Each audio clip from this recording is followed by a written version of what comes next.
अस्सलाम वालेकुम जी, मैं हूं फैसल अब्बास और मेरे साथ इब्राहिम मौजूद हैं। नाज़रीन, चीफ जस्टिस काजी फ़ाइज़ ईसा साहब की अदालत से आज पाकिस्तान मुस्लिम लीग नून को 3 नशिस्तें दी गई हैं और ये पाकिस्तान मुस्लिम लीग नून को जो 3 नशिस्तें दी गई हैं, इनमें वोट के अंदर कितना बड़ा गैप था और उसके बाद पाकिस्तान तहरीक इंसाफ की 3 इस हवाले से नशिस्तें जो है वो कम हो चुकी हैं। थोड़ी ही देर पहले सुप्रीम कोर्ट ऑफ पाकिस्तान के 3 रुकनी बेंच ने ये फैसला सुनाया है और इस फैसले के मुताबिक अगर देखा जाए तो chief justice of Pakistan justice Qazi Faez Isa ने अपनी एक्सटेंशन के लिए एक और जो है वो कार्ड खेला है और यकीनन अगर इसी तरह से पाकिस्तान मुस्लिम लीग नून की नशिस्तें पार्लियामेंट के अंदर अगर उनकी रुकनीत बढ़ती जाती है तो यकीनन फिर वो कानून साजी भी कर सकेंगी और यकीनन वो फिर चीफ जस्टिस काजी फ़ाइज़ ईसा साहब को जो है वो एक्सटेंशन भी दे सकती हैं। जिस तरह की खबरें, जुडिशल पैकेज की खबरें इस वक्त इस्लामाबाद के अंदर ज़ेर गर्दिश हैं। उसी के साथ ही इलेक्शन कमीशन, जिसका बड़ा एक जो है वो मुतनाज़ किरदार रहा 8 फरवरी के इंतखाबात के अंदर, उस इलेक्शन कमीशन को भी चीफ जस्टिस काजी फ़ाइज़ ईसा साहब की जानिब से हमेशा प्रोटेक्शन मिलती रही और लातादाद जो ट्रिब्यूनल के केसेस थे और उसके बाद बल्ले के निशान का केस हो या फिर मखसूस नशिस्तों का केस हो, उससे मुतल्लिक जो भी हमने remarks chief justice Qazi Faez ईसा साहब के सुने इलेक्शन कमीशन से मुतालिक, वो यही थे कि जो इलेक्शन कमीशन है वो एक आईनी इदारा है, उसकी बड़ी इज्जत है, लेकिन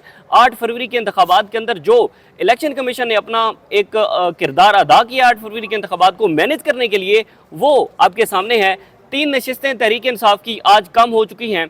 इब्राहिम, सबसे पहले तो हमें डिटेल्स बताएं कि क्या डिटेल्स हैं इस फैसले की। बड़ा एक तवक्कुआत के मुताबिक फैसला आया कि कभी भी चीफ जस्टिस एक बेंच के अंदर हों और वो फैसला नून लीग के हक में ना आए या फिर इलेक्शन कमीशन के हक में ना आए, नहीं हो सकता ऐसा। बहुत बहुत शुक्रिया फैसल। सबसे पहले जिस तरह आपने बात की कि नून लीग के हक़ में ये फैसला आया, दूसरी चीज़ ये है कि जो चीफ जस्टिस साहब के हवाले से आपने बात की वो भी एक अलग जगह है, लेकिन जो मेरे लिए सबसे दिलचस्प चीज़ ये होगी जिस वक्त जो वकील अब्बासी साहब हैं इस बेंच के हिस्सा जिन्होंने इख्तलाफ किया, वो जिस वक्त अपना इख्तलाफी नोट लिखेंगे वो ज़्यादा मानी खेज होगा, दिलचस्प होगा। बेशक वो इतना अफेक्ट करेगा नहीं, लेकिन ये है कि वो उसके अंदर बहुत सारी चीज़ें जो हैं वो हक़ाइक़ सामने आएंगी कि हुआ क्या है, क्योंकि अकील अब्बासी साहब जो हैं वो अपीलेट ट्रिब्यूनल जो सिंध के अंदर था उसके मुताल्लिक़ उन्होंने बेंचों की तश्कील वगैरह की थी, वो सारे मामलात को समझते हैं। वो कौन देखते से हैं हल्के थे और इनमें कितने वोट काजी फ़ाइज़ साहब ने मुस्तरद ये किए? बुनियादी तौर पे जो अज़हर क़य्यूम नेहरा NA 81, अब्दुर्रहमान जो कांजू। कांजू है NA 154 रुकने कौमी असम्बली थे, उसके साथ साथ जुल्फ़िकार हैदर थे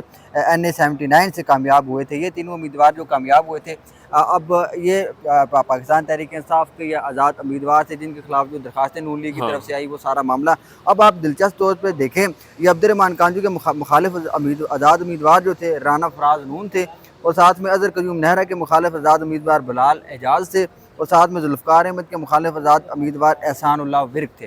अब ये जो दरख्वास्त है NA 81 की अगर आप देखें, यहाँ पे पाकिस्तान तहरीक इंसाफ के जो हमारी जाता आज़ाद उम्मीदवार बिलाल एजाज थे वो 7,791 वोटों से कामयाब हुए थे। 8 फरवरी के इंतखाबात में वो कामयाब हुए। इंतखाबात हुए थे, अच्छा। कामयाब हुए थे। उसके साथ साथ अगर आप देखें दोबारा गिनती से बिलाल एजाज के तकरीबन 10,500 वोट मुस्तरद हो गए।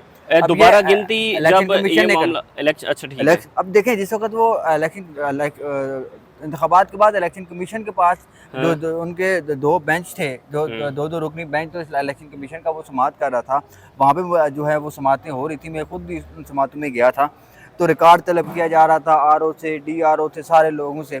फिर वहाँ से फैसला किया जा रहा था कि कहाँ री काउंटिंग करवानी है, कहाँ पे जो है दोबारा रिकाउंटिंग करवानी है, तो कहाँ पे जो है पोलिंग दोबारा करवानी है, इस तरह के फैसले वहाँ पे किए जा रहे थे। अब देखें जितना भी जो कुछ हुआ है, पाकिस्तान तहरीक इंसाफ के उम्मीदवारों की तरफ से बहुत सारे जेन्युइन केसेस थे। आप मुल्तान वाले हल्के से जो आपके इस वक्त वो गिलानी साहब हैं, जो यूसुफ रज़ा गिलानी साहब, उनके हल्के से बैरिस्टर तैमूर साहब वाला जो हल्का था, हाँ। वो इतना क्लोज मामला था, कुछ चंद वोटों की मामला था। वहाँ पे इलेक्शन कमीशन ने नहीं इजाज़त दी कि आप जाके वहाँ पे रिकाउंटिंग करवाएं, इस तरह का मामला करें। वहाँ पे इलेक्शन कमीशन ने नहीं किया, लेकिन यहाँ पे ये जो वाले जो हल्के थे तीनों, यहाँ पे इलेक्शन कमीशन ने कर दिया कि आप जाके रिकाउंटिंग करें। रिकाउंटिंग जिस वक्त की गई, वो मामला जिस उस रिकाउंटिंग को उसमें नून लीग जो है वो दोबारा जीत गई, जितवाया गया उसको। 10,000 वोट को रिजेक्ट करना कोई छोटी बात नहीं होती। 10,000 लोगों का हक मारना, एक पाकिस्तान के बलूचिस्तान के अंदर कुछ हल्के ऐसे हैं, KPK के अंदर हल्के ऐसे हैं, वहाँ पे 10,000 वोट तो टोटल मुश्किल से पड़ता है। ये 10,000 वोट लेने वाला बंदा जो सिर्फ जीतता है, ये तो 10,000 वोटों का मार्जिन था जो आपने ज़ाया किया है, मुस्तरद कर दिया। अगले हल्के के बारे में चलते हैं। जिसके बाद जो दूसरा है जो NA 158 है, इससे पाकिस्तान तहरीक इंसाफ से आज़ाद उम्मीदवार राना फराज नून 1,34,937 वोट लेकर जो है वो कामयाब हुए थे। और साथ में इस हल्के में नून लीग के अब्दुर्रहमान कांजू ने 1,28,000 वोट जो है वो लिए थे। और दोबारा गिनती करके नून लीग के उम्मीदवार के जो अब्दुर्रहमान कांजू साहब हैं, उनके 1,27,984 वोट हो गए, वो कामयाब जो है उनको करार दे दिया। जबकि जब दूसरे नंबर पर 1,20,000 वाले उम्मीदवार आज़ाद उम्मीदवार जो थे वो आए, इसमें 14,000 वोटों का जो है फ़र्क डाला गया। ये दो हल्कों की डिटेल अभी मेरे पास मौजूद है, जिसके आप देखें एक में 10,000 वोट रिजेक्ट होते हैं, दूसरे में जाके आपके रिजेक्ट होते हैं 14,000 वोट। अब ये सारे मिला के 24,000 वोट बन के 24,000 वोट लेकर तो छोटे छोटे हल्कों में 24,000 वोट लेकर बंदा कामयाब हो जाता है। यानी कि आपने अब ये वो वोट है जो काउंट होने के बाद यानी कि हम ये कह सकते हैं कि चीफ जस्टिस काजी फाइज ईसा और जस्टिस नईम अख्तर अफगान उसमें थे। इन दोनों ने 2 हल्कों के अंदर 24,000 लोगों का जो उनका हक था हासिल, उनका जो हक था उसको मुस्तरद किया है। उनका जो मैंडेट था, उन्होंने जो अपने नुमाइंदे को मुंतखब किया था, वोट दिया था काजी फाइजा साहब ने, उनका राइट जो है वो क्लोज किया है। अब दूसरी तरफ से आप देखें, अब चीफ जस्टिस साहब ने वहाँ पे एक इलेक्शन कमीशन को वो कर दिया जी, इलेक्शन कमीशन उन्होंने ये रिमार्क्स दिए हैं कि इलेक्शन कमीशन एक आईनी इदारा है। और उन्होंने ये भी साथ रिमार्क्स दिए हैं उस 2 रुकनी बेंच ने। वैसे जस्टिस अकील अब्बासी साहब ने इस फैसले से इख्तलाफ किया है। 3 रुकनी बेंच था, चीफ जस्टिस काजी फाइजा, जस्टिस नईम अख्तर अफगान और जस्टिस अकील अब्बासी। तो जस्टिस अकील अब्बासी पहले भी कई मरतबा रिमार्क्स के अंदर मुख्तलिफ मखसूस नशिस्तों के केस के अंदर वो इस केस से और मुख्तलिफ केसेस के अंदर जो है वो काजी फाइजा साहब से इख्तलाफ करते हैं। इस केस के अंदर भी उन्होंने जो है वो अपना इख्तलाफी नोट खैर लिखना है, उन्होंने इख्तलाफ किया है फैसले से। तो 2 रुकनी बेंच ने कहा है कि इलेक्शन कमीशन एक आईनी इदारा है, उसने भरपूर किरदार अदा किया अपना 8 फरवरी के इंतखाबात में। अदारे से देखें, अदारे को पाकिस्तान के कोई भी इदारा हो, एक शहरी, एक आम सहाफ़ी के तौर पे हम कभी किसी इदारे पर तनकीद नहीं कर सकते। अदारे के कंडक्ट के ऊपर बुनियादी तौर पर तनकीद की जाती है। और जो किरदार होते हैं जो अदारे को बदनाम करने की कोशिश करते हैं, अदारे को अपनी जो उनकी जो पोजीशन होती है उसको मिसयूज़ करते हैं और उनकी क्रेडिबिलिटी जो है अपने किरदार की वजह से अदारे की क्रेडिबिलिटी को नुकसान पहुँचाते हैं। उन किरदारों को बुनियादी तौर पर तनकीद का निशाना बनाना चाहिए। अदारा पाकिस्तान, इसमें कोई शक नहीं है कि आईनी अदारा है इलेक्शन कमीशन, लेकिन जो उसके अंदर बैठे हुए लोग हैं, जो उनका किरदार है, उसके ऊपर जो है वो नज़र दौड़ाने की ज़रूरत है। चीफ जस्टिस ऑफ पाकिस्तान काजी फाइज ईसा साहब को चाहिए था कि वो जो कंडक्ट है, जिस तरीके से इलेक्शन करवाए गए, उसके ऊपर नज़रसानी करें। आप किस तरीके से चीफ इलेक्शन कमिश्नर साहब ने इलेक्शन करवाए, इसके ऊपर उन्होंने कोई बात नहीं की। अच्छा, मैं और आपने हमने कभी कहा है या किसी दूसरे शख्स ने कि आईनी इदारा नहीं है इलेक्शन कमीशन? आईनी इदारा है, क्या वो आइन के मुताबिक काम कर रहा है या नहीं, ये सवाल देखना चाहिए। ये सवाल अच्छा, इसमें एक और चीज़ ना बड़ी ज़बरदस्त है, वो ये है कि जब इलेक्शन ट्रिब्यूनल के मामलात अभी ट्रिब्यूनल्स बनने थे, उस वक्त लाहौर हाई कोर्ट ने कहा था कि जब ये ट्रिब्यूनल्स बनेंगे, ट्रिब्यूनल्स के अंदर आकर केसेस को डिस्कस किया जाएगा, मुख्तलिफ धांधली के जो केसेस हैं, तो मामला बड़ा इन डेप्थ देखा जाएगा।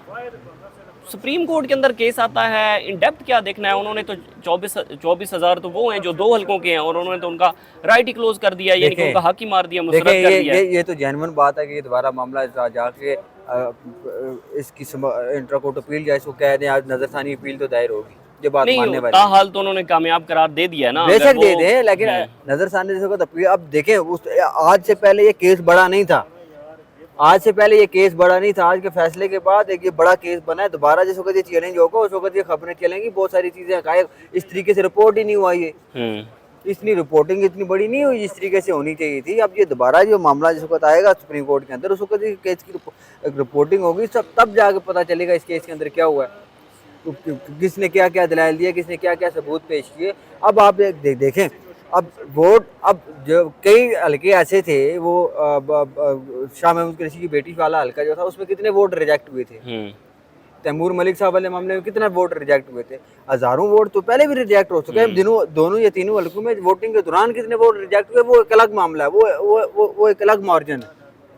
लेकिन यहाँ पे जिस वक्त ये मामला दोबारा सुप्रीम कोर्ट के अंदर आएगा, उस वक्त ये चीज़ें खुलेंगी। अब दूसरी चीज़ ये है कि जो अकील अब्बासी के साहब का इख्तिलाफी नोट होगा वो बड़े मायने खेल और उसमें सारी रीजंस और उसमें वो डिटेल्स बताई जाएगी जो इस दो रुकनी बेंच ने जो है वो सुनाया या उन्होंने साइड पे कर इलेक्शन दिया दोनों कमीशन की चीजें। जानिब से जो दरखास्तें उनके पास आएगी इलेक्शन के बाद इलेक्शन पिटीशन कि आप दोबारा पोलिंग करवा दें या फिर दोबारा रिकाउंटिंग करवा दें, पाकिस्तान तहरीक इंसाफ की कोई दरख्वास्त उसके ऊपर अमल नहीं किया गया। ये नून लीग की दरख्वास्त थी, नून लीग की दरख्वास्त के ऊपर उन्होंने फ़ौरन कहा जी आप दोबारा रिकाउंटिंग करें, गिनती करें, करवा दी।